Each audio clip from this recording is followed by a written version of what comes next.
우리 기독교 하나님을 삼위일체 하나님 이렇게 말하죠. 하나님 아버지는 저 하늘에 계신 하나님 아버지입니다. 그리고 예수님은 사람의 몸을 입고 오신 하나님이죠. 성령님은 영의 모습으로 우리에게 오신 하나님입니다. 오늘 본문은 예수님은 성령님을 보혜사 이렇게 말씀하십니다. 보혜사는 헬라어로 파라클레이토스거든요. 파라라고 하는 건 전치사인데 가깝다, 가까이에 이런 뜻입니다.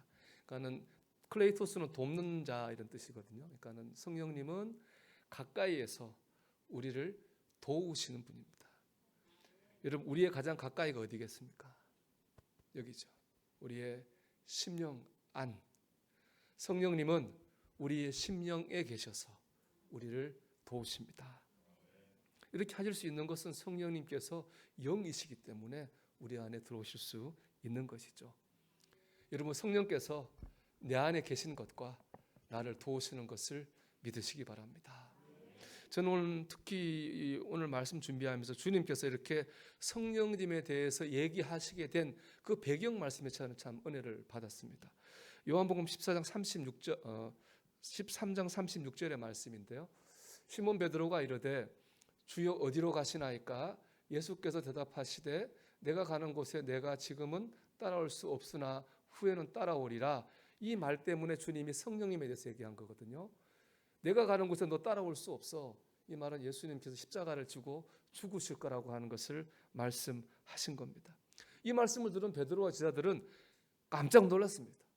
그냥 주님이 죽으시면 지금 주님이 눈앞에서 없어지는 그런 상황이잖아요. 여러분, 눈앞에서 주님이 사라지는 상황이라고 하는 것은 우리에게 어떤 상황입니까? 사는 게 너무 지치고 힘들어서 낙심해 있을 때입니다. 어떻게 사는 게 잘 사는 거지? 살아가는 길과 방향을 잃어버린 때입니다. 영적으로 시험에 들고 낭망해서 영적으로 낙심해 있을 때입니다. 주님 왜 나를 떠나십니까? 주님 왜 나를 버리십니까? 이게 아마 주님이 없어진다고 했을 때 제자들의 마음이었을 것이고 영육의 어려움을 만난 우리의 마음입니다. 이런 마음으로 낭망하고 두려워하는 제자들에게 주님이 준 첫 번째 답은 뭐냐 하면은 천국이었어요. 이제 13장 마지막 절인데 36절이 14장 1절과 3절은 주님 말씀하시죠. 내가 두려워하지 말아라. 내가 지금 가는 거는 저 천국에 천국 집을 마련하기 위해서 간다. 천국 집을 위해서 다 지어놓으면 다시 너에게 와서 너희를 그 천국 집으로 인도하리라. 주님은 천국의 소망에 대해서 말씀하셨습니다. 그 천국의 소망으로 이 땅의 어려움을 이기라는 말씀이죠. 그렇습니다. 천국의 소망이 중요합니다. 우리 천국의 소망을 바라볼 때에 이 땅의 어려움을 믿음으로 견뎌 나갈 수 있습니다. 그런데 그것만으로 부족하지 않습니까?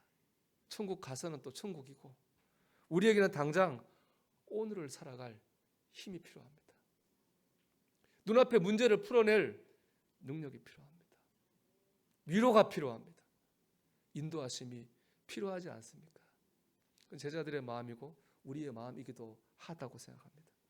이런 제자들의 요청에 주님 두 번째 주신 답이 바로 성령님입니다. 18절 보면 주님이 이렇게 말씀하거든요. 내가 너희를 고아와 같이 버려두지 아니하고. 주님을 고아처럼 버려두지 않으십니다. 그래서 오신 분이 바로 성령님입니다.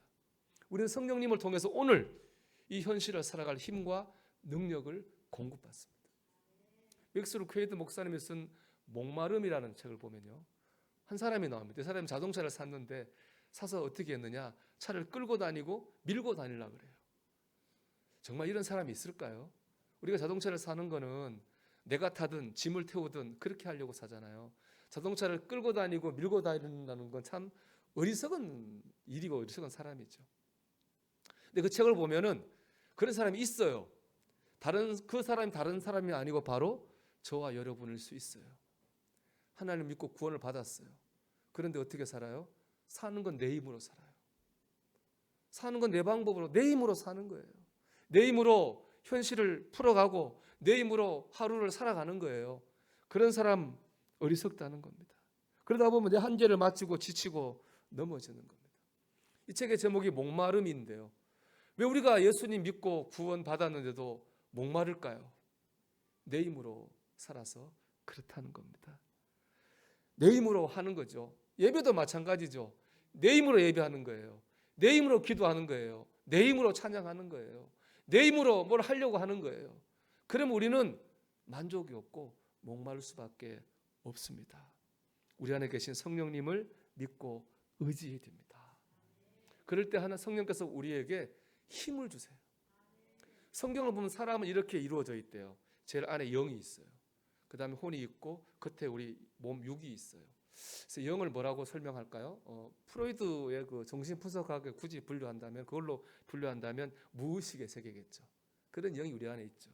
그다음 혼의 세계는 우리의 생각과 감정, 이성이고요. 육은 우리의 껍데기 몸이죠. 그런데 이 우리 안에 있는 영과 혼과 육은요, 서로 떨어져 있는 게 아니라 영향을 주고받아요. 피곤하죠, 여러분? 그럼 예배 은혜 받기 어려워요. 졸리니까. 아무래도 그렇겠죠. 예배당 오기 전, 교회 오기 전에 싸웠어요. 감정이 상했어요. 걱정 근심에 꽉 눌려 있어요. 아무래도 그러면 또 은혜 받기가 어려워요. 그것처럼 육이, 우리의 혼이 좋지 않으면 우리 영이 거기에 눌리는 거죠. 정반대도 있죠. 우리의 영이 하나님의 은혜를 뜨겁게 받으면요, 우리가 생각했던 걱정 근심이 사라져요. 미운 것도 없어져요. 그래서 우리의 혼이 평안을 얻는 거죠. 육체도 마찬가지죠. 기도하고 찬양하다 보면은 힘들었던 몸이 개운해지기도 하고 치료되기도 하거든요. 이것처럼 영과 혼과 육은 서로 영향을 주고받아요. 성령님 어디 역사하시냐? 우리의 영에 역사하세요. 영을 뜨겁게 해요. 힘있게 하죠. 이걸 성령 충만이라고 그럽니다. 성령 충만해지면 어떻게 되느냐? 하나님이 날 사랑하시는 게 믿어져요. 성경 말씀이 다 믿어져요. 그게 성령 충만한 거예요. 그러면 어떻게 될까요? 내가 달라지죠. 상황을 바라보는 생각과 눈이 달라져요. 내가 달라지면요, 세상이 달라져요. 저는 목사 안수를 받기 몇 달 전에 영적으로 너무 눌려 있었어요. 믿는 사람이 한 명도 없는 가족, 또 한 4, 5년간의 개척교회 사역으로 제가 또 육체적으로 정신으로 지쳐 있었고요. 하여튼 모든 게 다 힘들었습니다. 만사가 싫고 그래요. 그러면 기도하면 되지 않느냐? 너무 힘드니까 기도도 안 나오더라고요. 한숨만 나와요, 기도하러 가면. 그래서 몇 달 뒤면 내가 안수를 받아야 되겠는데, 목사가 돼야 되겠는데, 내가 이거 안수 받는 게 맞나? 정말 그래야 되나? 그런 고민을 했었습니다. 그때 선배 목사님의 권면으로 TD라는 신앙 프로그램에 참여했는데, 그게 찬양 불렀습니다. 여러분 잘 아는 찬양이죠? 주만 바라볼지라. 하나님 사랑의 눈으로 너를 어느 때나 바라보시고, 하나님 인자한 귀로서 내게 기울이시니 너의 작은 신음에도 응답하시니. 너의 작은 신음에도 응답하신다는 가사가 너무 마음에 와닿았어요. 나는 내가 힘들 때 혼자라고 생각했는데, 나 혼자라고 그렇게 내가 했거든요. 근데 하나님은 내 작은 신음할 때도 그 신음까지도 반응하시고 나와 함께 하셨다는 거잖아요. 그 가사 하나에 제가 다 무너지더라고요. 믿어지고. 그게 다 해결돼, 문제가 해결돼요. 그래서 이제 3박 4일 마치고 왔는데요, 달라진 건 하나도 없죠. 여전히 뭐 개척교회 다 그렇죠. 그런데 제가 달라지니까요, 제가 부흥회를 인도했어요. 막 펄펄 날아다녔어요. 상황이 달라진 건 없죠. 달라진 게 심령입니다. 제 심령에 성령이 임하시고 역사하시니까 다 달라졌습니다. 여러분, 성령님이 힘주시면은 내가 달라집니다. 그러면 다 달라집니다. 어제까지 이길 수 없었던 것을 오늘 이길 수 있는 거예요. 어제까지 누릴 수 없었던 평안을 오늘 누리게 되는 거죠. 성령님이 힘주시면 그렇습니다. 여러분, 성령님이 저만 사랑하실까요? 여러분도 사랑하시죠. 사랑의 눈 여러분 보시죠. 인자한 귀로서 여러분 들으시죠. 여러분이 남에게 말할 수 없어 속으로 작게 탄식해도 주님은 그것도 들으시고 반응하시고 역사하십니다. 여러분, 이 사랑이 믿어져서 이 시간, 오늘 이 예배를, 이 시간을 통해서 성령님께 힘 얻는 성도들이 되시기를 주의 이름으로 축원합니다. 두 번째, 성령님은 우리를 진리 가운데로 인도하십니다. 17절 말씀 보면 성령님을 진리의 영이라고 말씀하죠. 성령님 우리를 바르고 옳은 곳으로 인도하십니다. 구약에도 보면 성령님이 좀 나오는 부분이 있습니다. 대표적인 것이 이제 창세기 11장에 나오는 바벨탑 사건인데요. 사람들이 시나리라고 하는 평야에 모여가지고 하늘에 닿는 바벨탑을 쌓기 시작했어요. 문제는 의도예요. 자기 이름을 위해서 하나님처럼 되려고, 높아지려고 바벨탑을 쌓았어요. 교만이죠. 하나님이 싫어하시죠. 하나님 어떻게 하셨느냐? 말을 다르게 하셨어요. 그 전까지는 사람들이 말이 하나님과 서로 소통이 된 거예요. 근데 말이 달라지니까 소통이 안 돼서 바벨탑 건축이 중지되었습니다. 근데 창세기 11장 7절에 이렇게 말씀해요. 자, 우리가 내려가서 거기서 그들의 언어를 혼잡하게 하여 그들이 서로 알아듣지 못하게 하자 하시고, 하나님이 내려갔다고 말하지 않죠. 우리라고 그러죠. 우리는 누구겠어요? 성부, 성자, 성령이시겠죠. 그러면 성령이 그렇게 하신 거예요. 성령님 그 사람들의 말이 다르게 하셔가지고 잘못된 길로 가는 그들을 막으셨어요. 근데 사도행전 2장에 보면요, 이 바벨탑 사건과 똑같은 사건이 생겨요. 우리 사도행전 2장 4절의 말씀인데요. 그들이 다 성령의 충만함을 받고 성령이 말하게 하심을 따라 다른 언어들로 말하기를 시작하니라. 오순절 마가의 다락방에 기도하던 그들에게 성령이 불처럼 임했어요. 그리고 나타난 현상은 바벨탑 때하고 똑같아요. 서로 다른 말을 해요. 여기까지는 바벨탑하고 똑같은데 방향이 달라요. 예루살렘은 지금도 그렇지만은 그 당시 국제적인 도시였습니다. 그래서 무역하러 여러 나라 사람이 왔거든요. 근데 성령 받은 제자들이 다른 나라 말로, 그들 말로 전도한 거예요. 전도 문이 열린 거죠. 똑같은데 여러 다른 말을 해가지고 잘못된 길을 가는 것을 막으시기도 하고, 다른 말을 하게 하셔가지고 전도의 문을 여시기도 해요. 하나님 성령님은 우리의 길을 막으시기도 하고 우리의 길을 여시기도 합니다. 그 문은 뭐 사업의 문이 될 수도 있겠고, 직장의 문이 될 수도 있겠고, 학업의 문이 될 수도 있겠고, 여러 가지 문이 될 수도 있겠죠. 하나님 우리의 성령, 우리의 인생의 문을 이렇게 막고 여심으로 우리를 하나님 기뻐하시는 길로 인도하시는 거죠. 그러니까 우리가 세상적인 성공과 실패의 기준으로만 우리의 삶을 판단해서는 안 됩니다. 내가 지금 하나님 기뻐하시는 길로 가고 있는가? 그것이 우리의 판단의 기준이 되어야 됩니다. 하나님이 성령의 인도하심 가운데 하나님이 기뻐하시는 길로 나아가시기를 축복합니다. 이처럼 성령님이 우리에게 임하시면 우리에게 힘을 주시고 우리가 하나님 기뻐하시는 길로 가도록 인도하십니다. 이제는 결론인데요. 그럼 적용해야 되겠죠. 우리가 어떻게 하면 이런 성령의 충만함을 경험할 수 있겠는가 하는 것입니다. 어떻게 하면 힘을 얻고 어떻게 하면 인도하심을 받을 수 있을까요? 첫째는요, 믿고 기도해야 됩니다. 두 가지 있어요. 믿어야 돼요. 그리고 기도해야 돼요. 제가 은사에 대해서 아주 공부하고 연구하고 훈련받을 때가 있었습니다. 어느 할머니 권사님 한 분이 다리가 아프다고 오셨거든요. 제가 아픈 다리에 손 올리고 기도를 했어요. 손이 막 뜨거워지는 거예요. 내 손만 뜨거워진 게 아니에요. 그 권사님 다리도 뜨거워졌어요. 신기하죠? 우리 둘 다 나았다고 생각했어요. 신기하잖아요. 권사님도 저도 우리 나았구나. 하나님 역사하셨구나. 그리고 이제 할머니는 돌아가셨어요. 아까 1부도 여러분 집으로 돌아가신 거예요. 하늘로 가신 게 아니라. 1부도 돌아가셨다니까 눈동자가 막 흔들리더라고. 다리 놓고 돌아가셨나? 그게 아니고 집으로 돌아가셨어요. 근데 며칠 뒤 길에서 만났는데 다리가 안 나은 거예요.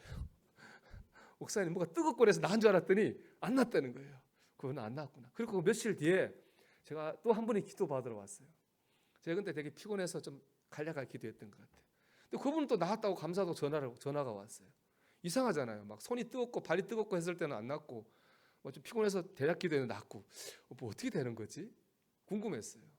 마침 제가 그때 3박 4일 기도원 갈 일이 있었습니다. 그래서 기도원에 가서 이 주제로 기도했습니다. 하나님 왜 이럴 때는 났고 이럴 때 안 났습니까?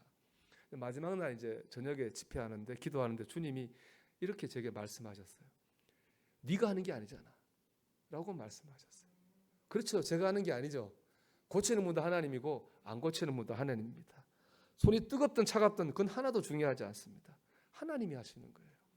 우리는 하나님 역사하신 말을 믿고 기도해야 되는 겁니다. 누가복음 11장 13절 이렇게 말씀하는데 같이 읽어보겠습니다.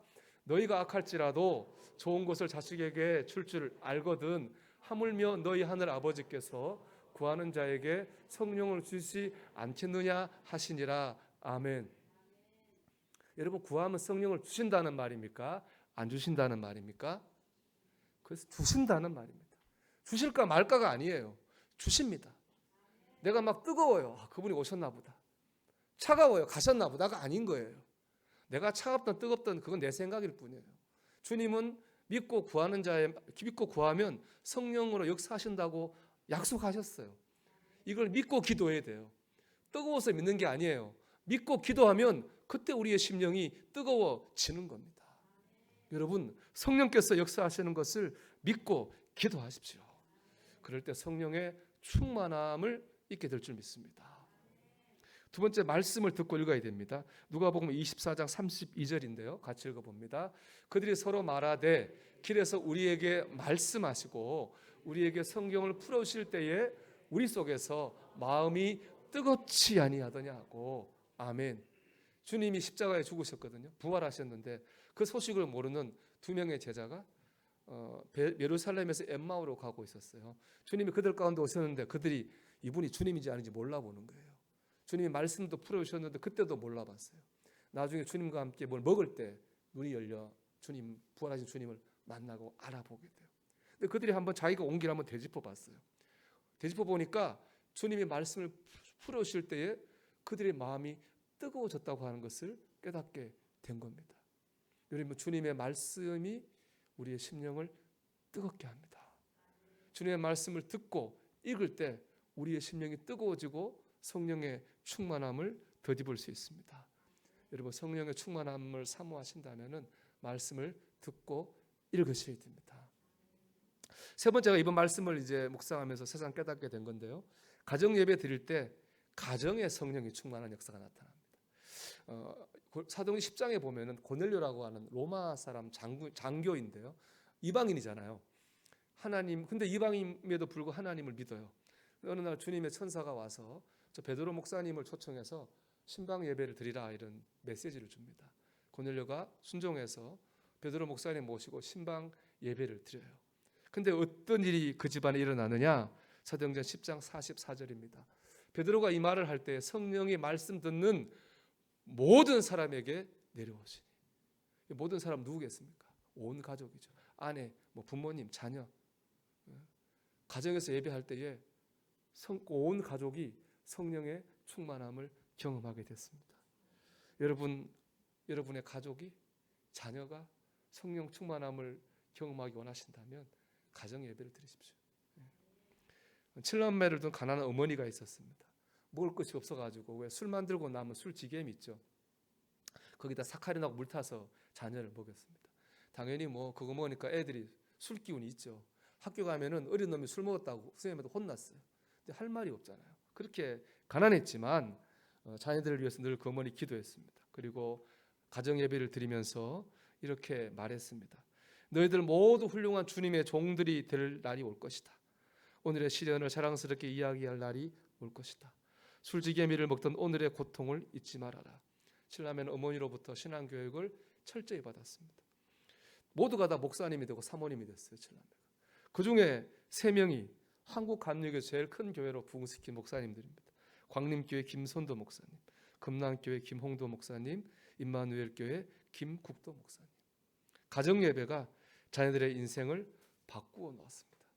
저도 이번에 참 새삼 깨달았습니다. 그렇구나. 내가 한다고 되는 게 아니구나. 얘들아 잘 믿자. 우리 이거 내가 한다고 되는 게 아니구나. 하나님이 하셔야 되는 거고 성령님이 하셔야 되는 거구나. 우리가 할 일은 뭐예요? 가정 예배를 드리는 거예요.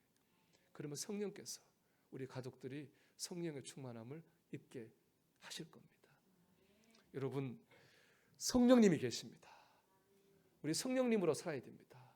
믿고 기도하고 말씀 읽고 우리 예배함으로 성령 충만한 삶을 살아가는 저와 여러분이 되시기를 주의 이름으로 축원합니다.